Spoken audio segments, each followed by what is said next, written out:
Welcome back to the study with Suraj YouTube channel. दोस्तों, आज के इस वीडियो में हम पढ़ेंगे भारत का इतिहास प्रारंभिक काल से लगभग 300 ईस्वी तक। तो इसमें हम जानेंगे कि भारतीय प्राचीन काल में कौन कौन सी सभ्यताएं बनी, कौन कौन सी सभ्यताएं मिटी, कैसे कैसे राजा आए, कहाँ कहाँ उन्होंने राज किया और उन राजाओं का अंत किस प्रकार हुआ। ये उन बच्चों के लिए या उन छात्रों के लिए इम्पोर्टेंट सब्जेक्ट है जिन्होंने बीए प्रोग्राम में history as a subject choose किया है, और वे लोगों के लिए भी ये इम्पोर्टेंट है जो हिस्ट्री ऑनर्स कर रहे हैं। सो इसमें हम फर्स्ट यूनिट पढ़ेंगे जो प्रारंभिक भारतीय इतिहास की व्याख्या करने के लिए स्रोत। अब यहाँ पर जब हम घर बनाते हैं तो घर बनाने के लिए घर की नींव मजबूत होनी चाहिए। तो अगर आपको पता होगा कि हिस्ट्री का पता किस तरीके से लगाया जाता है तो आपको पढ़ने में कोई दिक्कत नहीं होगी। यहाँ पर हम सर्वप्रथम जानेंगे स्रोतों के बारे में। अब यहाँ पर कुछ स्टूडेंट्स होंगे जिन्हें इतनी शुद्ध हिंदी समझ नहीं आएगी, तो स्रोतों का मतलब एक सिंपल लैंग्वेज में कहे तो सबूत, कि अगर हिस्ट्री है तो इस हिस्ट्री का पता कैसे लगाए, कैसे कैसे सबूत हमारे पास मौजूद है। अगर इंडस वैली सिविलाइजेशन हम पढ़ते हैं अपनी क्लासेस की हिस्ट्री बुक्स में, तो इंडस वैली सिविलाइजेशन के लिए हमारे पास क्या सबूत है, तो हमारे पास बहुत से सबूत है। लिखित सबूत है, लिखित सबूत को हम लिटरेरी सबूत कह सकते हैं, साहित्यिक स्रोत कह सकते हैं। और दूसरे हमारे पास सिक्के हैं, ईंटें हैं, बर्तन है, कंकाल है और बिल्डिंगें हैं, बहुत सी चीज़ें हैं, तो इन्हें हम सबूत कहेंगे। तो इस चैप्टर की संरचना कुछ इस प्रकार होगी कि हम सबसे पहले उद्देश्य पढ़ेंगे कि जब आप यूनिट 1 या इकाई 1 कंप्लीट कर लेंगे तो आप किन किन पॉइंट, कौन से पॉइंट आपके माइंड में क्लियर हो जाएंगे। एंड देन प्राचीन भारतीय इतिहास के स्रोत के बारे में पढ़ेंगे। उसमें हम पढ़ेंगे कि परिचय क्या है, कि प्राचीन भारतीय स्रोत क्या है, फिर साहित्यिक स्रोत क्या है, साहित्यिक स्रोतों की सीमाएं क्या होती है, और पुरातात्विक साक्ष्य क्या है। फिर हम अंत में निष्कर्ष पर आएंगे कि अगर कहीं पर कुछ मिलता है तो किस प्रकार पता लगाया जाता है, कहाँ, कैसे, क्यों और कब मिला था, और उसकी रखवाली किस तरीके से की जाती है, और हम हिस्ट्री को और बेहतर तरीके से किस तरीके से पढ़ पाएंगे। फिर सारांश होगा जिसमें हम पढ़ेंगे, कुछ क्वेश्चन दिए होंगे, हम उन्हें सॉल्व करेंगे एंड हम चेक करेंगे कि हम कितना पढ़ चुके हैं। फिर यहाँ पर अगर किसी स्टूडेंट को और उत्सुकता हो पढ़ने के लिए, और भी मन हो वो जानकारी इकट्ठा करने के लिए हिस्ट्री की, तो कुछ पुस्तकें यहाँ पर सजेस्ट की गई है, वे लोग पढ़ सकते हैं। तो यहाँ पर उद्देश्य सीधा सा है कि अगर आप इस यूनिट को कंप्लीट कर लेते हैं तो ये दो बिंदु आपके माइंड में एकदम बिल्कुल क्लियर हो जाएंगे।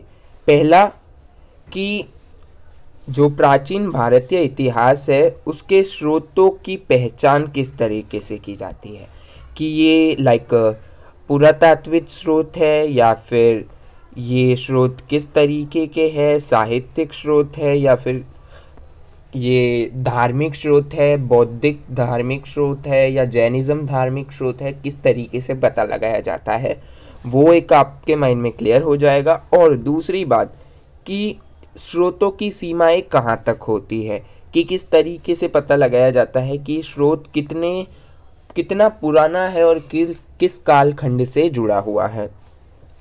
सो भारतीय इतिहास के स्रोत शुरू करने से पहले आपसे एक छोटी सी रिक्वेस्ट है, यदि आप इस चैनल पर नए हैं तो कृपया चैनल को सब्सक्राइब कर लीजिएगा और इस वीडियो को लाइक करना बिल्कुल भी ना भूलिएगा, क्योंकि आपके ही सहपाठी जिन्हें पढ़ने में दिक्कत हो रही है उन तक ये वीडियो पहुंचेगी और वे भी शिक्षा को ग्रहण कर पाएंगे।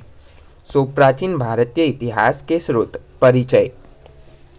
भारत के अतीत की जानकारी साहित्यिक और पुरातात्विक स्रोतों की इकट्ठी की जा सकती है। जो भारतीय प्राचीन इतिहास है उसकी जानकारी हम किस तरीके से इकट्ठी करते हैं, किस तरीके से हम उसको जान पाते हैं, तो इसकी जानकारी हमें दो तरीकों से मिलती है, एक तो साहित्यिक स्रोतों से और एक पुरातात्विक स्रोतों से। अब साहित्यिक स्रोत क्या होते हैं कि जैसे कि कोई राजा कोई कवि रहा होगा, मान लीजिएगा कि 1500 में कोई कवि रहे होंगे, उनके द्वारा कोई स्टोरी लिखी गई, कोई कविता लिखी गई, और अगर वो 2020 में मिलती है तो ये हमारा क्या है, साहित्य स्रोत। कब, कौन से कालखंड का, 1500 ईस्वी का। तो उस तरीके के साहित्य स्रोत हो गए। एंड देन कोई ज़मीन है, वहाँ पर नीचे कोई सभ्यता बसी थी, आज वहाँ पर बड़ी बड़ी बिल्डिंगें बन गई। पुरातात्विक विभाग को यहाँ पर जानकारी मिली कि यहाँ पर कोई सभ्यता थी, यहाँ पर खुदाई करने पर इन्हें मिले बर्तन, सिक्के, बड़ी बड़ी इमारतें इत्यादि मिले। तो उससे क्या हुआ कि वो पुरातात्विक स्रोत बन गए। मैं यहाँ पर आपको लाइन टू लाइन पढ़ाऊँगा, क्योंकि नोट्स बनाकर मैं भी आपको बता सकता हूँ कि साहित्य प्राचीन भारत की जानकारी साहित्य स्रोत और पुरातात्विक स्रोतों से मिलती है। ऐसे नहीं पढ़ा जाएगा, क्योंकि आप बिल्कुल नए स्टूडेंट्स हैं, तो फर्स्ट सेमेस्टर आपको लाइन टू लाइन पढ़ना पड़ेगा, क्योंकि उसके बाद ही आपका बेस मजबूत होगा। वो कहते हैं ना कि जिस पेड़ की जड़ें मजबूत होती है उसे कोई हिला नहीं सकता। तो अगर आपको एक सक्सेसफुल व्यक्ति बनना है, सिर्फ पढ़ाई को पढ़ाई के तरीके से मत देखिए, या आपके करियर में कैसे काम आ सकती है उस तरीके से देखिए। अगर आप बीए कॉलेज को अच्छे से पढ़ते हैं तो आप यूपीएससी, एसएससी जैसे एग्ज़ाम्स को आसानी से क्रैक कर पाएंगे। आसानी से तो नहीं, कंपटीशन तो होगा, लेकिन आप यहाँ पर जो यूपीएससी का ज़्यादातर सिलेबस है वो यहाँ पर ही आप कवर कर रहे हैं, तो फिर आपको आसानी होगी अगर सही ढंग से पढ़ेंगे तो इस तरीके से चलिए स्टार्ट करते हैं। भारत के इतिहास की जानकारी हमें दो तरीके से मिलती है, एक साहित्यिक और पुरातात्विक स्रोतों से। यद्यपि हमारे पास कोई ऐतिहासिक इतिवृत्ति घटनाओं का क्रमानुसार ब्यौरा तारीख तो नहीं है, हालांकि हमारे पास कोई एग्जैक्ट डेट नहीं है। एग्जैक्ट मतलब कि अगर कोई बुक लिखी गई थी तो वो इस कालखंड में लिखी गई थी, ये हमें पता है। किस तरीके से कि 300 से 200 ईस्वी में लिखी गई थी ये पुस्तक, 300 ईसा पूर्व से 200 ईस्वी में। पर ये नहीं बता सकते कि ये लिखी गई थी पुस्तक 15 तारीख, चौथा महीना 300 ईस्वी, ऐसी डेटें हमारे पास मौजूद नहीं है हाल ही में नाउ। किंतु इसका अर्थ यह नहीं है कि भारतीयों में इतिहास बोध का अभाव था, बल्कि वे उन्हीं चीज़ों का ब्यौरा सहेजते थे जिन्हें वे काफ़ी महत्वपूर्ण समझते थे। हाँ, हमारे पास घटनाओं से प्राचीन काल की घटनाओं को लेकर क्रमानुसार ब्यौरा तारीख उपलब्ध नहीं है, लेकिन इसका मतलब ये नहीं है कि भारतीय लोग प्राचीन नहीं है, इनकी कोई सभ्यता नहीं थी। भारतीय लोग सिर्फ उन्हीं चीज़ों का ब्यौरा लिखते थे जो बहुत इम्पोर्टेंट हुआ करती थी। राजनीतिक घटनाक्रमों का कोई क्रमिक एक एवं व्यवस्थित संकलन नहीं मिला है। किसी लिखित ब्यौरे के अभाव में प्राचीन भारतीय इतिहास की जानकारी के लिए हमें पुरावस्तुओं जैसे शिलालेख, सिक्के, स्मारक इत्यादि पर निर्भर रहना पड़ता है। अब यहाँ पर देखिए कि राजनीति जो है, राजनीति घटनाक्रमों का हमें कोई व्यवस्थित ब्यौरा नहीं मिला है। दूसरी बात, अगर किसी लिखित ब्यौरे के अभाव में हमारे पास लिखित ब्यौरा कम है, मतलब है लेकिन कम है, तो हमें इन चीज़ों पर निर्भर रहना पड़ता है, जैसे कि शिलालेख हो गई, सिक्के हो गए, स्मारक इत्यादि पर निर्भर रहना पड़ता है।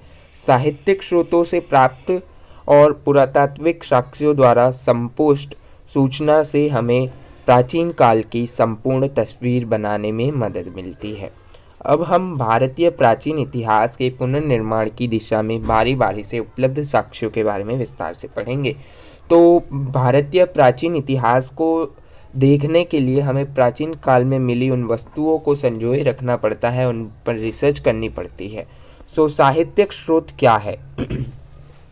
अब यहाँ पर हम साहित्यिक स्रोतों के बारे में जानेंगे।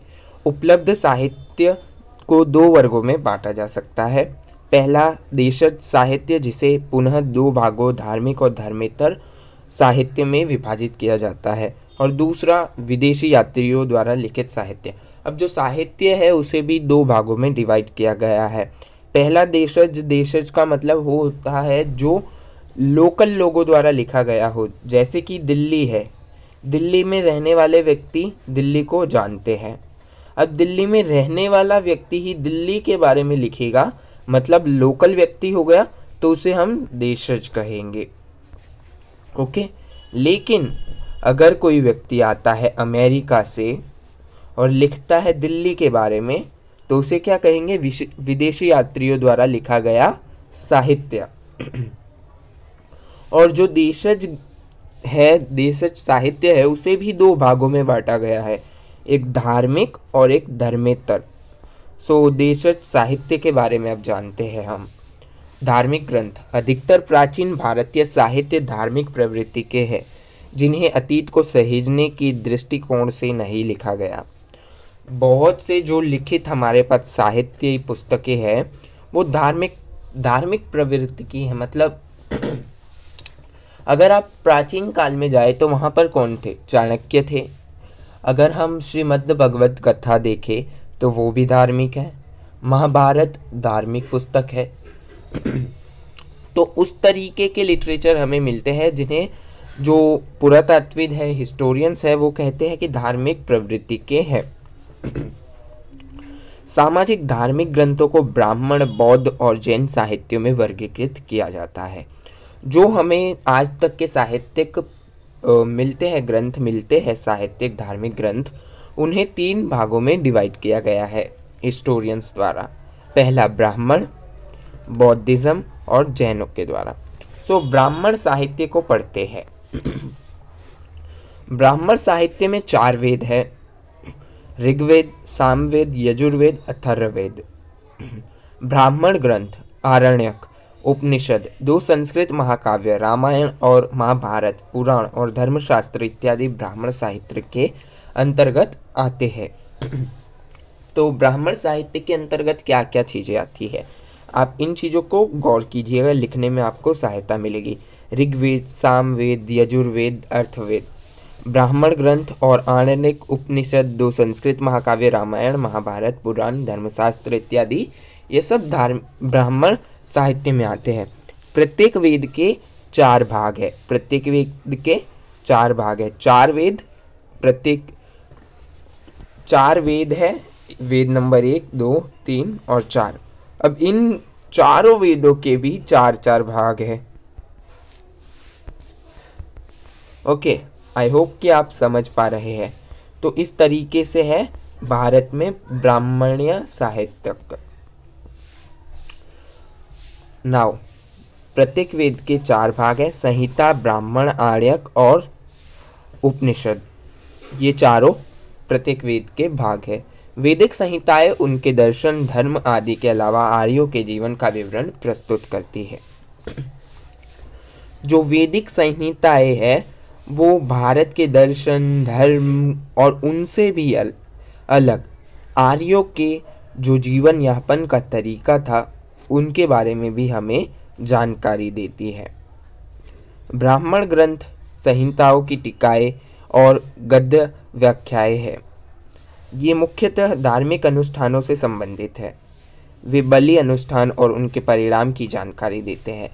जो ब्राह्मण ग्रंथ है संहिताओं की टीकाओं और गद्य व्याख्या से संबंधित है, और ये हमें ज़्यादातर जानकारी देते हैं कि धार्मिक अनुष्ठानों जैसे कि यज्ञों के बारे में, बलि के बारे में, फिर कौन से त्यौहार में कौन से रिचुअल्स होंगे उनके बारे में। आरण्यक विभिन्न प्रकार की बलि अनुष्ठानों की दार्शनिक व्याख्या करते हैं। जो आरण्यक है वो बहुत से अलग अलग तरीकों की बलियों के बारे में और परंपराओं के बारे में, दर्शन के बारे में बताते हैं हमें। उपनिषद जो दार्शनिक साहित्य है बारीकी से आत्मा और ब्रह्मा की अवधारणाओं से जुड़े हैं। उपनिषदों ने अनुष्ठान की आलोचना करते हुए सत्य पर विश्वास और ज्ञान के मूल्य पर जोर दिया। तो यहाँ पर जो उपनिषद है वो साहित्य के बारे में जानकारी देता है, आत्मा और ब्राह्मण के बारे में बात करता है, और उपनिषद ने अनुष्ठानों की आलोचना की। यहाँ पर क्वेश्चन बन सकता है कि अनुष्ठानों की आलोचना कौन से साहित्यिक स्रोत द्वारा की गई, तो यहाँ पर आप आंसर दे सकते हैं उपनिषदों द्वारा। विश्वास और ज्ञान के मूल्य पर जोर देता है। वेद बहुत बाद में लिखे गए, लेकिन अब तक एक पीढ़ी से दूसरी पीढ़ी तक इनका संचार जनश्रुति माध्यम से हुआ। वेद जो है वो बहुत बाद में लिखे गए थे, लेकिन उस बाद के समय से, प्राचीन काल से अब तक तो ये किस तरीके से आगे बढ़ते रहे। जैसे कि कोई गुरु है, वो कोई गुरु है अपने शिष्य को वो शिक्षा देता है, फिर वो शिष्य अपने शिष्य को देता है। इस तरीके से ये पीढ़ी तो पीढ़ी आगे बढ़ते गए। अधिकतर इतिहासकार मानते हैं कि 1500 से 1000 ईसा पूर्व को प्रारंभिक वैदिक साहित्यों की रचना अवधि बताते हैं, जबकि 1000 से 500 ईसा पूर्व को उत्तर वैदिक ग्रंथों का रचना काल मानते हैं। तो यहाँ पर वैदिक काल किसे कहा गया है? 1500 से 1000 ईसा पूर्व को, और उत्तर वैदिक काल 1000 से 500 ईसा पूर्व को। ओके। वैदिक ग्रंथों में राजनैतिक इतिहास की चर्चा बहुत कम है। जो वैदिक ग्रंथ है उसमें राजनैतिक इतिहास की चर्चा बहुत ही कम मायनों में की गई है। हालांकि ये दूसरी सहस्त्राब्दी से पहली सहस्त्राब्दी के दौरान की उत्तर पश्चिमी और उत्तर संस्कृतियों एवं सभ्यताओं का सुंदर चित्रण प्रस्तुत करते हैं। जो ग्रंथ है, वैदिक ग्रंथ है, वो उत्तर पश्चिमी और उत्तरी संस्कृतियों का, सभ्यताओं का एक अच्छे से जानकारी देते हैं हमें। स्मरण रहे ये सभी ग्रंथ एक दूसरे से संबंधित है। अगर हम किसी ग्रंथ को पढ़ते हैं तो वे एक दूसरे से कहीं ना कहीं संबंधित होते हैं। देन वेद को समझने समझाने हेतु 600 से 200 ईसा पूर्व में वेदांग साहित्य का संकलन किया गया। अब वेद इतनी कठिन भाषा में लिखे गए थे कि समझ नहीं आ रहे थे। फिर उनको आम लोगों तक वो समझ तो पाते थे, लेकिन वे लोग समझ पाते थे जो ज़्यादा पढ़े लिखे हो, ब्राह्मण हो। ब्राह्मण का अर्थ ये नहीं होता कि जो सबसे ऊंची जाति का होता है। रियल हिस्ट्री इंडिया की जो थी वो डिफरेंट थी। अंग्रेजों का रूल ही था डिवाइड एंड रूल। उन्होंने हमें जातीय व्यवस्था में बांट दिया। असली हिस्ट्री हमारी वर्ण व्यवस्था थी। वर्ण व्यवस्था में क्या होता था कि जो ब्रह्मा जी है वो इस तरीके से थे, तो यहाँ पर मुख में ब्राह्मण थे, चेस्ट में क्षत्रिय थे, यहाँ पर थे वैश्य, और यहाँ पर जो उनके पैरों के पास थे शूद्र। तो यहाँ पर वर्ण व्यवस्था में साफ साफ लिखा गया है हमारे पुराणों में कि जो शूद्र है वो ब्राह्मण बन सकता है, ब्राह्मण शूद्र बन सकता है, वैश्य ब्राह्मण बन सकता है, ब्राह्मण वैश्य बन सकता है, और कोई भी अपनी पोजीशन चेंज कर सकते हैं अगर उनके पास उतनी नॉलेज और स्किल हो। लेकिन अंग्रेजों ने आकर हमारे इतिहास को बदल दिया। उन्होंने वर्ण व्यवस्था को कास्ट व्यवस्था समझा, जो पुर्तगाल में है। कास्ट व्यवस्था कास्टा वर्ड से लिया गया वर्ड है। कास्टा पुर्तगीज में इसका मतलब होता है ब्रीड। ब्रीड मतलब जातियाँ, अलग अलग तरीके की जातियाँ, मतलब जैसे कि स्पीसीज। तो इस तरीके से है, वो एक लंबी हिस्ट्री है, अभी हमें ये पढ़ना चाहिए। दो महाकाव्य वेद को समझने के लिए उन्होंने वेदांग साहित्य का निर्माण किया। वेदांग संख्या में 6 है। 6 वेदांग है: शिक्षा, कल्प, व्याकरण, निरुक्त, छंद और ज्योतिष। 2 महाकाव्य रामायण और महाभारत तत्कालीन राजनीतिक, आर्थिक, सामाजिक और धार्मिक जीवन का विवरण प्रस्तुत करते हैं। महाभारत की रचना 400 ईसा पूर्व से 400 ईस्वी के मध्य हुई। ऐसा माना जाता है कि आरंभ में इसमें 8800 श्लोक थे, लेकिन अंतिम संस्करण में इनकी संख्या 10,000 हो गई। अब यहाँ पर देखिए, महाभारत को माना जाता है कि 400 ईसा पूर्व से 400 ईस्वी के दौरान लिखी गई, या ये महाभारत जो लड़ाई है वो इसके मध्य में हुई। और ये भी कहा जाता है कि जब महाभारत शुरुआत में आई थी तो उसमें 8,800 श्लोक थे, लेकिन आगे बढ़ते बढ़ते इसमें 10,000 श्लोक हो गए। यह कौरवों और पांडवों के सत्ता संघर्ष की कथा है, जिसका संबंध उत्तर वैदिक काल से है। महाभारत पांडवों और कौरवों के बीच युद्ध की एक संघर्ष कथा है, जिसका संबंध उत्तर वैदिक काल से जोड़ा जाता है। इसके वर्णनात्मक भाग का संबंध वैदिकोत्तर काल से है, जबकि इसके प्रबोधक उपदेशात्मक अनुभाग का संबंध मौर्य एवं गुप्ता काल से है। इसी प्रकार रामायण की रचना अवधि भी 5वीं शताब्दी ईसा पूर्व से 3री शताब्दी ईसा पूर्व है। आरंभ में इसमें 6000 श्लोक थे, जो बाद में 12000 और अंततः 24000 हो गए। अधिकांश पुराणों का भी अंतिम संकलन 400 ईस्वी में तैयार हुआ। पुराण विभिन्न धार्मिक प्रथाओं एवं क्रियाकलापों से संबंधित विषय वस्तुओं का कोश है। यहाँ पर रामायण के बारे में बताया गया है कि रामायण जो है वे भी 4वीं से 3री शताब्दी के आसपास लिखी गई थी, माफ़ कीजिएगा 5वीं से 3री शताब्दी के आसपास लिखी गई थी। आरंभ में इसमें 6000 श्लोक थे, फिर आगे बढ़ते गए तो 12000 श्लोक हो गए और फिर 24000 श्लोक हो गए रामायण में। और ज़्यादातर जो हमारे पास साक्ष्य मिलते हैं, लिखित साक्ष्य मिलते हैं, उनकी अवधि 400 ईस्वी होती है। अब बौद्धिक साहित्य को जानेंगे। बौद्ध धर्मिक साहित्य। बौद्ध और जैन साहित्य इतिहास के प्रमुख स्रोत है, जो ऐतिहासिक व्यक्तियों और घटनाओं का हवाला देते हैं। पाली में लिखित आरंभिक बौद्ध साहित्य को आमतौर पर 2 भागों वाहिक और अवाहिक में बांटा गया है। तो बौद्धिस्ट और जैन साहित्यिक जो है वो हमें हिस्ट्री की जानकारी अच्छे से प्रोवाइड करवाते हैं, और जो प्रारंभ में लिखे गए थे बौद्धिक शास्त्र या फिर बौद्धिक साहित्य, वो पाली भाषा में लिखे गए थे। और जो बौद्ध शास्त्र है वो 2 भागों में बांटे गए हैं, वाहिक और अवाहिक। ओके। पाली त्रिपिटक 3 पुस्तकों, त्रिपिटक का मतलब होता है 3 पुस्तकें या फिर 3 पेटियाँ। पाली 3 पुस्तकों में डिवाइडेड है, विनय पिटक, सुत्त पिटक और अभिधम्म पिटक का संकलन है। यह पहले समूह में आता है। त्रिपिटक बौद्ध सामाजिक आर्थिक व्यवस्था के सारे महत्वपूर्ण पक्षों को उजागर करते हैं। जो त्रिपिटक है वो बौद्ध की सामाजिक आर्थिक व्यवस्था को बताते हैं। जातक जो गौतम बुद्ध के पूर्व जन्मों की कथा है, जातक जो बुद्ध के पूर्व जन्मों की कथा है, अवाहिक साहित्य का प्रमुख हिस्सा है। बिना बुद्धकालीन राजनीतिक घटनाक्रम का उल्लेख किए जातक कथाएं ईसा पूर्व की 5वीं से 2री शताब्दी ईसा पूर्व की सामाजिक और आर्थिक स्थितियों पर प्रकाश डालती है।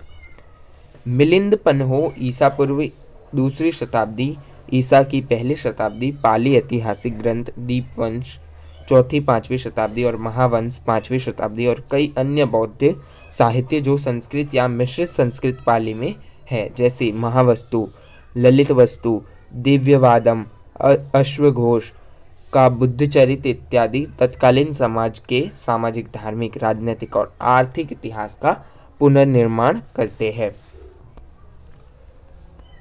आशा करता हूँ मुझे अगेन एंड अगेन आपको समझाने की आवश्यकता नहीं है, क्योंकि हिंदी में मैं आपको उन चीज़ों को समझाऊंगा जो बहुत ही कठिन है समझने के लिए। बाकी तो जो मैं पढ़ रहा हूँ उससे आपके माइंड में आसानी से बैठ जाएगा। एक पॉडकास्ट की तरीके से भी आप इसे सुन सकते हैं, क्योंकि इस बुक्स को हम एकदम लाइन टू लाइन इसलिए पढ़ रहे हैं क्योंकि जब आपको लिखना होगा तो आपको इसी तरीके से लिखना है। जैसे कि जब आप बौद्धिक साहित्य के बारे में चर्चा करते हैं तो ऊपर एक हेडलाइन होनी चाहिए कि बौद्ध साहित्य, फिर आप बौद्ध साहित्य के बारे में लिख लीजिएगा। अब जैन साहित्य के बारे में हम लिख रहे हैं या पढ़ रहे हैं तो ऊपर हेडलाइन डाल दीजिएगा कि जैन साहित्य, फिर जैन साहित्य के बारे में लिखेगा। इस तरीके से लिखेंगे तो पढ़ने वाले व्यक्ति को भी समझ आएगा और एक अच्छा प्रभाव पड़ेगा कि जिस व्यक्ति ने लिखा है वो एक नॉलेजेबल व्यक्ति है और अच्छे मार्क्स देने चाहिए। ओके, सो अगर आपके 60% प्लस मार्क्स आते हैं बीए लाइक ग्रेजुएशन में आप कंप्लीट जब कर लेते हैं तो आपको उसका लाभ मिलेगा, क्योंकि बहुत से ऐसे एग्ज़ाम हैं जहाँ पर 60% से ऊपर मार्क्स अनिवार्य होते हैं। सो यहाँ पर जैन साहित्य के बारे में चर्चा करते हैं। तो पवित्र जैन ग्रंथ सिद्धांत या आगम प्राचीन इतिहास के अध्ययन के लिए अपार मूल्यवान है। तो जैन ग्रंथ इतिहास के जो प्राचीन इतिहास है उसके लिए भी मूल्यवान है। माना जाता है कि इन्हें अंतिम बार 5वीं या 6वीं शताब्दी में गुजरात के वल्लभी में संकलित किया गया था।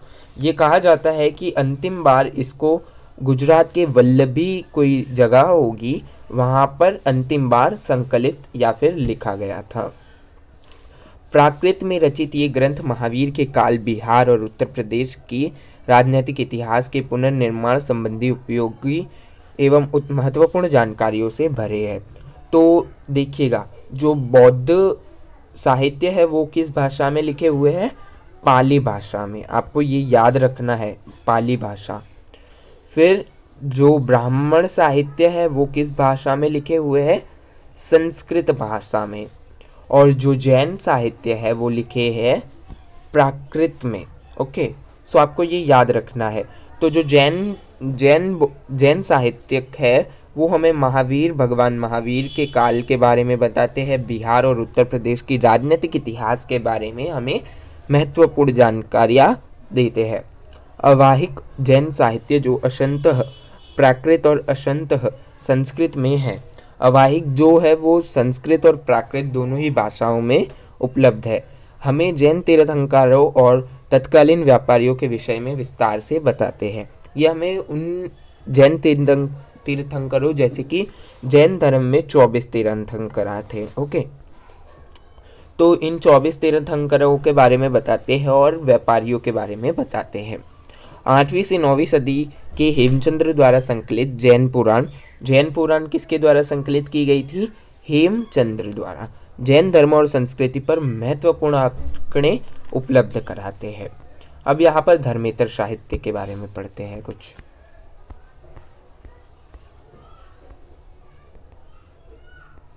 वेट कीजिएगा, 1 मिनट वेट कर लीजिएगा, मैं पानी पी लेता हूँ। तब तक धर्मेतर साहित्य के बारे में हम यहाँ पर पढ़ेंगे। वेट कीजिएगा, पानी पी लीजिए।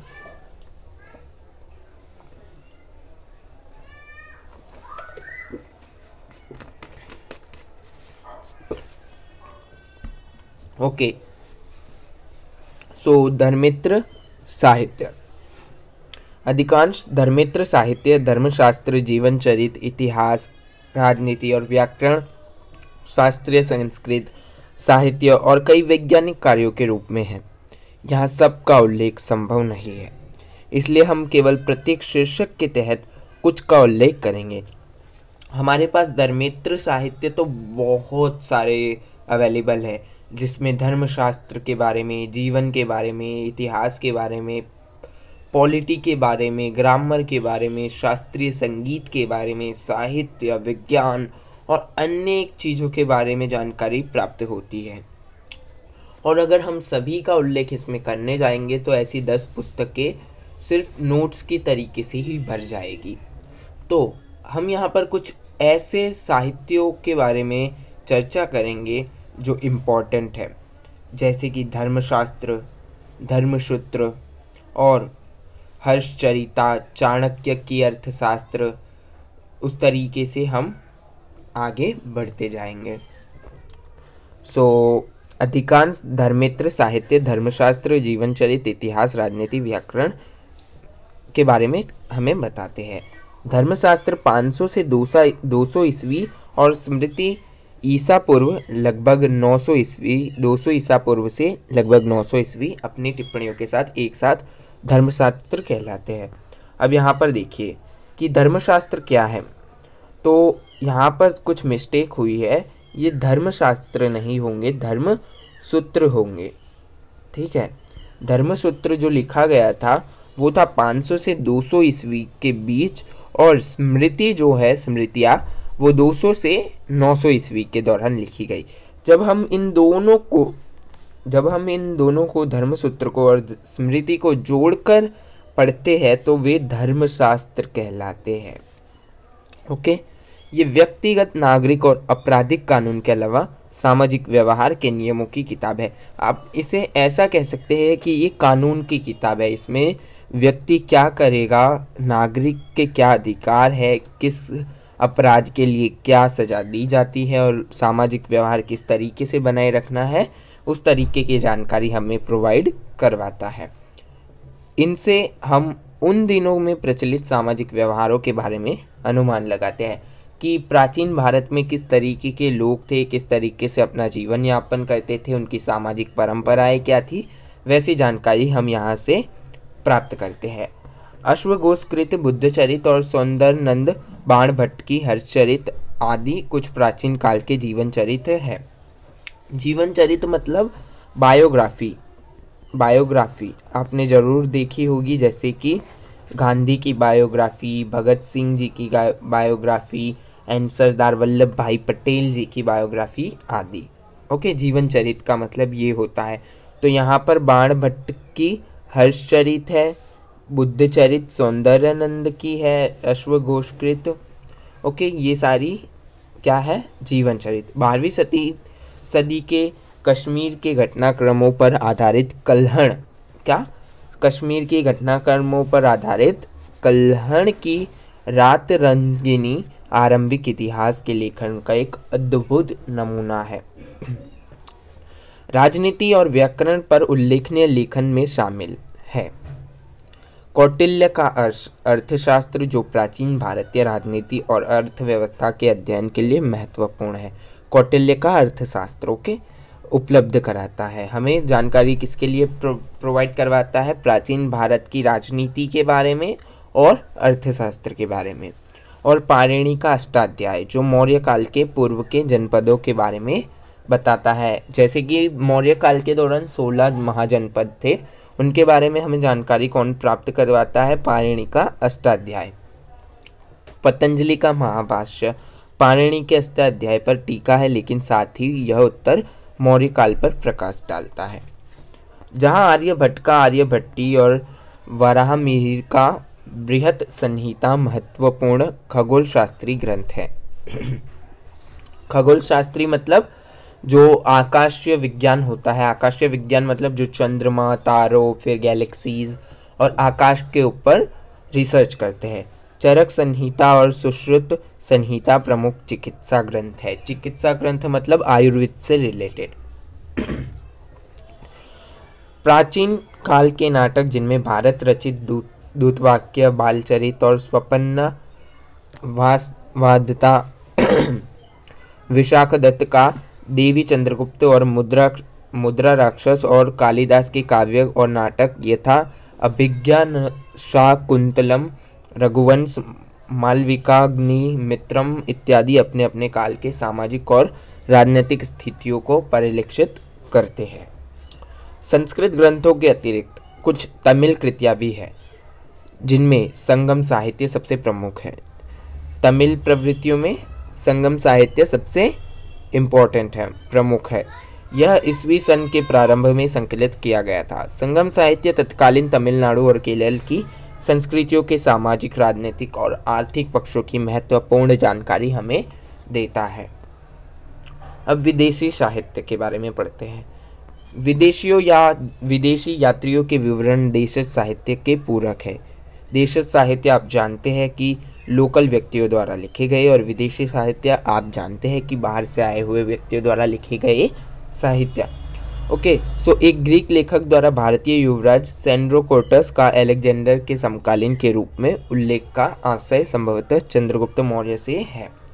जो एक विदेशी लेखक है सेंड्रोकोटस, अलेक्जेंडर को समकालीन मानते हैं किसके, चंद्रगुप्त मौर्य के, जिसने प्राचीन ऐतिहासिक कालक्रम निर्धारण में महत्वपूर्ण भूमिका अदा की है। ये एक इम्पोर्टेंट स्रोत है हमारा प्राचीन भारत को जानने के लिए। एरियन, स्ट्राबो, प्लिनी, टोलेमी की कृतियाँ और एक अनाम ग्रीक खोजी यात्री द्वारा रचित द पेरिप्लस ऑफ द एरिथियन सी प्राचीन भारतीय भूगोल और वाणिज्य के अध्ययन में मददगार है। तो ये हमें कहाँ पर सहायता करता है, कौन से ग्रीक यात्री द्वारा खोजी गई यात्रा, like the Periplus of the Erythraean Sea, ये हमें प्राचीन भारत के भूगोल और वाणिज्यिक मतलब व्यापार के बारे में जानकारी प्रोवाइड करवाता है। चंद्रगुप्त मौर्य के दरबार के ग्रीक राजदूत मैक्स्थनीज की इंडिका में मौर्यकालीन सामाजिक, आर्थिक और प्रशासनिक गतिविधियों का व्यापक वर्णन मिलता है। मैक्स्थनीज द्वारा क्या लिखी गई थी, इंडिका पुस्तक। किसके दरबार में मैक्स्थनीज आया था, चंद्रगुप्त मौर्य के। ओके, ग्रीक विवरण पूर्णतः विश्वसनीय नहीं है, क्योंकि वे मुख्यतः जनश्रुति और लेखक के अपने अनुभवों पर आधारित है। अब ये जो ग्रीक विवरण है, कभी लेखक अगर किसी गांव के बारे में लिख रहा है तो वो उस गांव में ज़्यादा से ज़्यादा 1 दिन 2 दिन और ज़्यादा से ज़्यादा होगा तो 1 महीना रहा होगा, और जो उसे लोगों ने बताया है वही लिखा होगा, या फिर जो उसने उन दिनों में देखा होगा वही लिखा होगा। तो इस पर हम ज़्यादा भरोसा नहीं कर सकते। ओके, उनका अनुभव इतना नहीं था गाँव में, लेकिन हाँ वो हमें जानकारी उपलब्ध करवाते हैं। साथ ही अधिकतर ग्रीक लेखक भारतीय भाषा से अनिभज्ञ थे, जिसने हमारे देश के बारे में उनके विचारों और जानकारियों को निश्चय ही प्रभावित किया होगा। मतलब भारत में जो संस्कृत भाषा का उपयोग किया जाता था, प्राकृत भाषा का उपयोग किया जाता था, पाली भाषा का उपयोग किया जाता था, तो ज़्यादातर जो विदेशी आए उनको तो नहीं आती थी ये लैंग्वेज इतना अच्छे से, तो ये भी प्रभावित कर सकते हैं कि उन्होंने क्या समझकर क्या कुछ और लिख दिया हो। तो इस तरीके से चलता है। प्रसिद्ध चीनी यात्री फाहियान फाशियान और हेंग सांग स्वेंग त्सांग, जो भी कहिए आप, के वृत्तांत हमें क्रमशः चंद्रगुप्त द्वितीय और हर्षवर्धन के शासनकाल के सामाजिक, धार्मिक और आर्थिक संबंध में उपयोगी जानकारी देते हैं।